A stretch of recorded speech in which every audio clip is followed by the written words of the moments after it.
Hey everyone, कैसे हैं आप लोग। आई होप कि आप सब एकदम बढ़िया होंगे और प्रिपरेशन में जो आपकी अच्छी चल रही होगी। तो अभी हम लोग जो है वो 2025 के पीवाईक्यू की एक सीरीज़ चला रहा था मैं, उसमें हमने बायोलॉजी केमिस्ट्री कवर कर लिया था। आज हम लोग जो है वो फिज़िक्स कवर करने वाले हैं। और आज का वीडियो अगर आप देखते हो तो आपको पता चल जाएगा, जिनको भी डाउट रहता है कि मतलब यूपीएससी नेट के एग्ज़ाम में कैसे क्वेश्चन आते हैं, किस लेवल के क्वेश्चन आते हैं, न्यूमेरिकल कैसे आते हैं, तो ओवरऑल मतलब पूरा आपको एक पता आइडिया लग जाएगा। तो आपके लिए वीडियो बहुत ज़्यादा इंपॉर्टेंट होने वाली है, तो वीडियो को आप लोग पूरा एंड तक देखना, स्किप बिल्कुल मत करना। इससे आपको पूरा एक जो होता है ना रफ आइडिया आपको पूरा लग जाएगा सीनेट के एग्ज़ाम के पेपर के सिलेबस के पैटर्न के बारे में। तो चलो वीडियो शुरू करते हैं। So hey everyone, welcome to Florence academy excellence for nursing. I am Shivam Upadhyay, BSc nursing intern from KGMU Lucknow. तो आज हम लोग जो है वो सेक्शन सी अपना करने वाला है, जो कि है फिजिक्स। तो इसका पहला क्वेश्चन है कि Faraday's second law is mainly associated with. जो फैराडे का जो द्वितीय नियम है वो किससे संबंधित है। तो ऑप्शंस में है न्यूटन्स का नियम, फैराडे का प्रथम नियम, Maxwell equation and law of thermodynamics. तो जो फैराडे का जो है वो सेकंड जो मतलब नियम है, इस संबंधित है इलेक्ट्रोलिसिस से। तो यहाँ पे इस जो पहला ही ऑप्शन है, इसमें शायद एक ऑप्शन दिया नहीं, इसमें एक और ऑप्शन मैं ऐड कर देता हूँ। इसमें होना चाहिए था क्या, इलेक्ट्रोलिसिस। ठीक है, तो जो Faraday second law state that masses of different substances liberated by same quantity of electricity as are proportional to the their chemical equivalent weight. मतलब फैराडे का जो द्वितीय नियम है वो विद्युत अपघटन से संबंधित है। ठीक है, तो बेसिकली यहाँ पे एक और ऑप्शन होना चाहिए इलेक्ट्रोलिसिस। तो क्या हो जाएगा, इसका सही ऑप्शन क्या हो जाएगा, वो सी होगा, इलेक्ट्रोलिसिस। अगला है 50 नंबर क्वेश्चन। इसमें बोला Young modulus can be expressed as. Young का मापांक किस रूप में व्यक्त किया जाता है। तो क्या हो जाएगा यहाँ पे, इसका कौन सा ऑप्शन सही होगा, ये बी होगा, स्ट्रेस अपॉन स्ट्रेन। अगला है if the radius becomes double magnetic flux will be become. ये जो मतलब बोला है त्रिज्या दोगुनी की जाए तो चुंबकीय फ्लक्स जो है वो क्या हो जाएगा।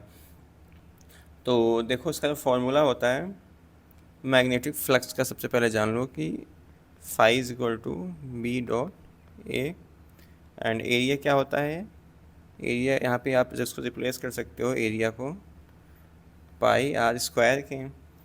तो जो ए डैश क्या हो जाएगा, pi two R square is equal to मतलब 4 पाई आर स्क्वायर। तो क्या हो जाएगा, इसका कौन सा ऑप्शन सही होगा यहाँ पे, 4 टाइम्स जो है सी होगा इसका सही ऑप्शन होगा कि 4 टाइम्स जो है वो इंक्रीज़ कर जाएगा। तो आगे बढ़ने से मैं आपको बता दूं कि अगर आप अभी तक जो है मतलब कंफ्यूज हो कि आप क्वेश्चंस की प्रैक्टिस कहाँ करो, और ऐसे क्वेश्चन इस टाइम पे आपको प्रैक्टिस करना बहुत ज़रूरी है जो आपके सिलेबस और पैटर्न पे बेस्ड हो। ठीक है, तो इसलिए मैं आपको सजेस्ट करना चाहता हूँ आप लोग जाके जो है फ्लोरेंस एकेडमी का फुल सिलेबस का टेस्ट सीरीज आप इसे बाई कर सकते हो। इसके लिए सिंपली आपको जो है प्ले स्टोर पर जाके फ्लोरेंस एकेडमी का जो है ऐप डाउनलोड करना होगा। आप जाओ उस पर लिखो, टाइप करो फ्लोरेंस एकेडमी, वहाँ से आपको जो है वो ऐप मिल जाएगा। इसमें आपको जो है 99 रुपीज़ में आपको 18 फुल सिलेबस के जो टेस्ट पेपर प्रोवाइड किए जा रहे हैं। ठीक है, 18 टेस्ट पेपर जो है प्रोवाइड किए जा रहे हैं, और भी इस टाइम पे इस पर आपको डिस्काउंट भी मिल रहा है। इसमें जाके आप अगर FLTS और 10 अगर आप कूपन कोड आप अप्लाई करोगे तो आपको जो है 10 रुपीज़ जो है यहाँ पे ऑफ हो जाएगा। ठीक है, और इसके साथ आपको जो है वो जो क्वेश्चन पेपर मिलेंगे वो आपके यूपीएससी नेट के सिलेबस और पैटर्न पे बेस्ड होंगे। क्वेश्चन पेपर बाइलिंगुअल होगा, मतलब कि हिंदी और इंग्लिश जो दोनों मीडियम्स में होगा। और इतना ही नहीं, इसके साथ आपको फ्री ऑफ कॉस्ट में जो है फार्मूला शीट भी प्रोवाइड की जाएगी, जहाँ से आपके डायरेक्टली जो क्वेश्चन एग्जाम में पूछे जाते हैं फार्मूला बेस्ड, उनकी उसकी प्रॉब्लम जो है सॉल्व हो जाएगी। और ये हमारा व्हाट्सएप नंबर है, अगर आपको कोई दिक्कत होती है तो आप 8115529251 पे आप व्हाट्सएप कर सकते हो। कोई भी अगर आपको कोई दिक्कत हो रही है, परेशानी हो रही है, आप वहाँ से अपना डाउट जाके पूछ सकते हो। ठीक है, तो आई वुड लाइक टू यार रिकमेंड यू कि आप सभी लोग इसे प्लीज़ ज़रूर ज्वाइन करो, इसमें आपका ही बेनिफिट है। बहुत अच्छी टेस्ट सीरीज, आप इतने क्वेश्चन दो सॉल्व कर लो, इसी ऐसे ही पैटर्न पे आपके एग्जाम में क्वेश्चन पूछे जाएंगे और आपका कॉन्फिडेंस भी जो है वो हाई होगा। ठीक है, और आप खुद को एनालाइज भी कर पाओगे कि आपके मतलब कहाँ पे वीकनेस है, कहाँ पे आप गलतियाँ। अगला है, तो देखो ऐसे न्यूमेरिकल भी ऐसे ही आते हैं, मतलब ज़्यादा आपसे बहुत ज़्यादा नहीं पूछेगा हार्ड एंड टफ क्वेश्चंस। अभी आगे और भी मैं करूँगा तो आपको और जो है पता चल जाएगा। तो अगला क्वेश्चन है escape velocity mainly depends on. जो पलायन वेग होता है मुख्यतः किस पे निर्भर करता है। तो फिलहाल क्वेश्चन में देखो ये फार्मूला दिया नहीं था, तो मैं बट आपको यहाँ पे फार्मूला मैं दे दिया हूँ ताकि आपको पता चल जाए। तो स्केप वेलोसिटी इक्वल टू होता है √2 GM/r। ठीक है, तो क्या हो जाएगा, इसमें देख रहे हो कि इसमें ग्रेविटेशनल फोर्स पे डिपेंड कर रहा है, मास पे डिपेंड कर रहा है, रेडियस ऑफ प्लैनेट पे डिपेंड कर रहा है। तो बेसिकली जो पलायन वेग जो है ग्रह के द्रव्यमान और त्रिज्या पर जो है निर्भर करता है। तो और जो escape velocity होती है v की जो वैल्यू याद रखना है, ये भी एग्जाम में पूछा जा सकता है आपसे, 11.2 किलोमीटर पर सेकेंड होता है। तो क्या हो जाएगा इसका जो सही ऑप्शन क्या होगा यहाँ पे, 52 का जो है वो बी होगा, ग्रेविटेशनल फोर्स एंड रेडियस। अगला क्वेश्चन है कि the focal length of plane mirror is considered, जो समतल दर्पण की फोकस दूरी जो है कितनी मापी जाती है, infinite, zero, equal to radius and none of these. तो जो 53 नंबर क्वेश्चन से क्या होगा, ए ऑप्शन होगा इनफाइनाइट। और फॉर्मूला क्या होता है, F equal to R by 2। अगला है EMF, electromagnetic force is produced when, EMF जो बल है कब उत्पन्न होता है, flux remain constant, magnetic flux change and no induction occurs and flux has no relation with EMF. तो 54 का जो है क्या हो जाएगा यहाँ पे, मैग्नेटिक फ्लक्स चेंज, मतलब कि बी ऑप्शन जो है सही होगा। चुंबकीय जब चुंबकीय फ्लक्स में परिवर्तन होता है तब प्रेरित क्या होता है, विद्युत वाहक बल उत्पन्न होता है। तो चेंज इन फ्लक्स से क्या होगा, इंड्यूस्ड ईएमएफ। अगला है एन ऑसिलेटरी, एन क्या है, an oscilloscope is commonly use to, जो ऑसिलोस्कोप होता है मेनली जो है कहाँ पे यूज़ होता है, तो किस तरंग को प्रदर्शित करने के लिए बेसिकली किया जाता है, तो sound wave, light wave, electric wave and heat wave. तो 55 पे देखो क्या हो जाएगा यहाँ पर, सी ऑप्शन सही होगा, इलेक्ट्रिक वेव। तो आप लोग देख लो ऐसे क्वेश्चन मतलब कहाँ, एनसीईआरटी में तो मतलब बहुत कम ही ऐसे क्वेश्चन हैं जो मतलब वो सीधा वहीं से। तो देखो जो मैं कुछ एक्स्ट्रा क्वेश्चंस आपसे प्रैक्टिस कराता हूँ या फिर टेस्ट सीरीज में देता था, तो आप लोग बोलते थे कि भैया मतलब एक ऐसे क्वेश्चन जो out of NCERT, out of syllabus है, बट देखो ऐसे क्वेश्चन यूपीएससी नेट के एग्जाम में पूछे जाते हैं, दैट्स वाई मैं उसमें क्वेश्चंस आपको प्रैक्टिस भी कराता था और आपको एग्जाम टेस्ट सीरीज में जो है दे भी रहा था। तो इसीलिए देख लो कुछ ऐसे आपको एक्स्ट्रा क्वेश्चन एफर्ट्स मतलब डालने पड़ेंगे जहाँ से क्वेश्चन पूछे जाते हैं हर साल नेट के, हर साल जो है वो यूपीएससी नेट के एग्ज़ाम में। अगला क्वेश्चन है 56, इसमें बोला in SHM restoring forces directly related to, जो सरल आवर्त गति में जो है प्रत्यास्थ बल किस पर निर्भर करता है, volume, mass, displacement and frequency. तो 56 से क्या होगा यहाँ पे, सी होगा, डिस्प्लेसमेंट। ठीक है। अगला question, Newton's first law is also called law of, जो देखो न्यूटन का फर्स्ट लॉ है सबको पता है, इसको और किस नाम से जाना जाता है, तो देखो न्यूटन का first law states that body remains at rest, अगर बॉडी मतलब रेस्ट पे है तो रेस्ट पे रहना चाहेगी, या फिर अगर मोशन में है तो मोशन में रहना चाहेगी। इसे क्या बोलते हैं, जड़त्व का नियम या फिर लॉ ऑफ इनर्शिया। तो ऑप्शंस में क्या है, ए है फोर्स, बी है इनर्शिया एंड सी है ग्रेविटी। तो क्या हो जाएगा इसका सही ऑप्शन क्या होगा यहाँ पे सी होगा, इनर्शिया। अगला है question, magnetic field lines around a steady current flows in which direction, स्थिर धारा में के चारों ओर चुंबकीय क्षेत्र में रेखाएं किस दिशा में जो है वो बनती हैं।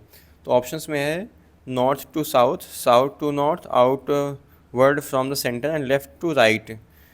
तो 58 का जो है वो कौन सा ऑप्शन सही होगा यहाँ पे, 58 का जो है वो यहाँ पे होगा सर्कुलर अराउंड कंडक्टर।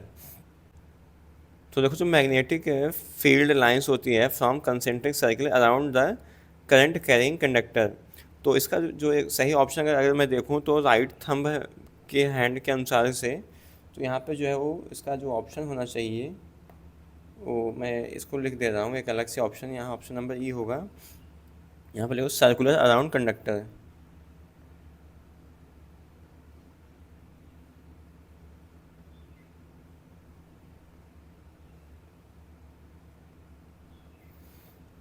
ठीक है, तो क्या हो जाएगा इसका कौन सा ऑप्शन, ई होगा यहाँ पे, सर्कुलर अराउंड कंडक्टर।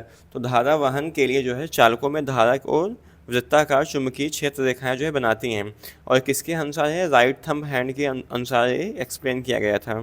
जो थंब होता है क्या बताता है, करंट की डायरेक्शन बताता है, फिंगर्स बताती हैं मैग्नेटिक फील्ड डायरेक्शन। अगला क्वेश्चन है, if the distance between plus Q and minus Q is increase, the force between them will be plus Q and minus Q के बीच अगर दूरी बढ़ा दी जाए तो बल पर जो है क्या प्रभाव पड़ेगा। तो देख लो एफ जो होता है इन्वर्सली प्रोपोर्शनल टू होता है आर स्क्वायर के होता है, तो क्या हो जाएगा यहाँ पे, increases, decreases, remain same and zero. तो क्या देखो हो जाएगा इस हिसाब से डिक्रीजेज।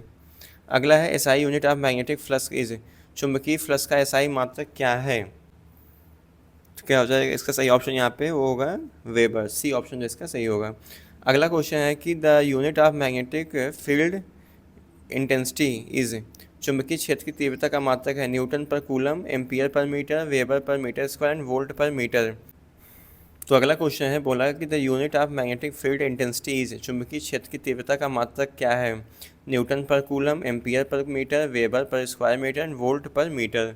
तो 61 का जो है कौन सा ऑप्शन सही होगा यहाँ पे, बी होगा एम्पियर पर मीटर। ठीक है, तो बी ऑप्शन आपका जो है सही है। अगला है vibratory motion is an example of, कंपन गति जो है किस प्रकार की गति का उदाहरण है, linear motion, harmonic motion, random motion and irregular motion. तो 62 का जो है यहाँ पे कौन सा ऑप्शन सही होगा, यहाँ पे 62 का बी होगा हार्मोनिक मोशन। अगला है water is 0 degree Celsius freezes but does not boil due to, 0 degree Celsius पर जल जमता है लेकिन उबलता नहीं, इसका क्या कारण है, thermal conductivity, mass, pressure and temperature. तो 63 नंबर का जो है कौन सा सही होगा, यहाँ पे डी होगा टेम्परेचर। तो देखो freezing point of water is 0 degree Celsius, while boiling point कितना होता है 100 डिग्री एट नॉर्मल प्रेशर। ठीक है, तो फ्रीजिंग पॉइंट कितना 0 डिग्री सेल्सियस, बॉइलिंग पॉइंट कितना 100 डिग्री सेल्सियस। अगला है 64 में बोला the total number of laws of motion given by Newton are, Newton द्वारा किए गए गति के नियमों की कुल संख्या कितनी है, 1 2 3 4। तो 64 क्या होगा यहाँ पे, सी होगा 3। अगला है a potentiometer is mainly use to, potentiometer का उपयोग किसे मापने में किया जाता है, potential difference, electric current, kinetic energy and static energy.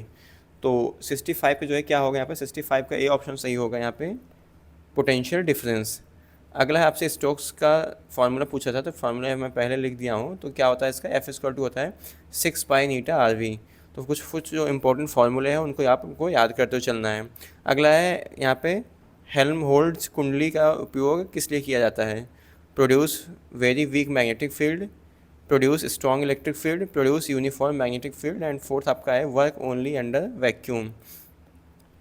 तो क्या होगा यहाँ पे 67 का जो है वो कौन सा ऑप्शन यहाँ पे सही है, 67 का सी होगा, प्रोड्यूस यूनिफॉर्म मैग्नेटिक फील्ड, मतलब समान चुंबकीय क्षेत्र उत्पन्न करना। अगला है in equilibrium if 3 forces acts at a point where they follows, यदि संतुलन में किसी बिंदु पर 3 बल कार्य कर रहे हैं तो किस नियम का पालन कर रहे हैं, Newton second law, law of conservation of momentum, Coulomb's law and law of resultant force. तो 68 का जो है कौन सा ऑप्शन सही होगा, लॉ ऑफ रिजल्टेंट फोर्स। ठीक है, मतलब क्या होगा यहाँ पे, डी ऑप्शन जो आपका सही होगा। यदि 3 बल संतुलन में हो तो उनका परिणामों का कुल बल कितना, 0 होगा। अगला है which quantity is represented by weber पर मीटर स्क्वायर, वेबर पर मीटर स्क्वायर किस भौतिक राशि का जो है मापन है, electric field, potential difference, magnetic field intensity and resistance. तो इसका जो है 69 का जो कौन सा ऑप्शन सही होगा, 69 का यहाँ पे जो सी होगा मैग्नेटिक फील्ड इंटेंसिटी। ठीक है, तो क्या हो जाएगा 69 के यहाँ पे कौन सा ऑप्शन चाहिए आपका, सी होगा। ठीक है, वेबर पर मीटर स्क्वायर टेस्ला। अगला है 70 नंबर, इसमें बोल रहा है कि विच लॉज एक्सप्लेन इलेक्ट्रोमैग्नेटिक इंडक्शन, विद्युत चुम्बकीय प्रेरण की व्याख्या कौन सा नियम करता है, Ohm's law, Faraday law, Newton's law and Hooke's law. तो 70 का जो है कौन सा ऑप्शन सही होगा, 70 का बी होगा, फैराडेज लॉ। अगला है the restoring force in SHM always acts, SHM में पुनर्स्थापन सदैव किस दिशा में कार्य करता है, along velocity, away from mean position, towards mean position, randomly. तो 71 का जो है कौन सा ऑप्शन सही है, यहाँ पे सी होगा, टूवर्ड्स मीन पोजीशन। अगला है which instrument is use to be observe electrical wave forms, विद्युत तरंग रूपों को देखने के लिए किस यंत्र का प्रयोग किया जाता है, barometer, ammeter, oscilloscope and hydrometer. तो 72 का जो है यहाँ पे कौन सा ऑप्शन सही होगा, 72 का यहाँ पे सी होगा, ऑसिलोस्कोप। तो ये तो कुछ आपके फिजिक्स के क्वेश्चंस हैं जो आपसे एग्जाम में लास्ट ईयर मतलब 2025 में पूछे गए थे। तो आई होप अभी तक आपको समझ में आ गया होगा कि कैसा इसका क्या पैटर्न होता है, किस लेवल के क्वेश्चंस होते हैं और कैसे न्यूमेरिकल आते हैं, क्या आते हैं। तो मैं जो चीज़ें आपको बता कर रहा था पहले से, आपको जैसे कि आप डायरेक्टली फार्मूला याद कर लो थोड़े बहुत जो हर चैप्टर के इंपॉर्टेंट, वहीं से आपके क्वेश्चन जो ईजिली हो कर जाएंगे। तो इसलिए आप लोग ज़्यादा मतलब हार्ड एंड टफ क्वेश्चन की प्रैक्टिस मत करो। जैसा मैं टेस्ट सीरीज में क्वेश्चन दिया हूँ वैसे क्वेश्चन आपके एग्जाम में भी आएंगे और ऐसा इस पेपर में भी दिया गया है। ठीक है, उसी से मिलते जुलते क्वेश्चन आपके एग्जाम में भी आएंगे। तो आपको परेशान बिल्कुल मत हो, ज़्यादा हार्ड क्वेश्चन की प्रैक्टिस मत करो यूपी सीनेट के लिए। ठीक है, तो फिलहाल जो वीडियो आज का यहीं एंड करते हैं, बाकी मिलते हैं आपसे नेक्स्ट वीडियो में, जो इसका नेक्स्ट अगला सेक्शन है सेक्शन डी, उसको हम कल प्रैक्टिस करते हैं, ठीक है। तो फिलहाल बस आज की वीडियो में बस इतना ही। Thank you so much watching for this video.